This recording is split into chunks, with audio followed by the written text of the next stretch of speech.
And the very first thing that they taught us was, how long does it take to stop a train? And I have to credit a good friend of mine, Chris Sistrunk. So he's been with Mandy, and he has talked about, he's the power grid person. He understands the threats and remediation, and has given many, many talks about network monitoring and how it's different when you are working with people in OT, and the concept of run to failure, because you don't touch things until they are dead. Otherwise, you'll brick them and you won't necessarily have a replacement.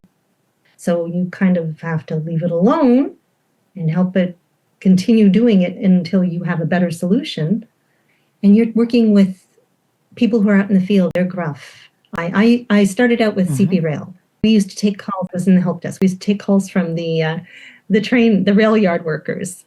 And you want to talk about gruff? So awful things would happen to IBM keyboards on a regular basis, and these guys had literally chucked them out the window. So, like physically, like they're gone. That's great sounding. And the very first thing that they taught us was, how long does it take to stop a train?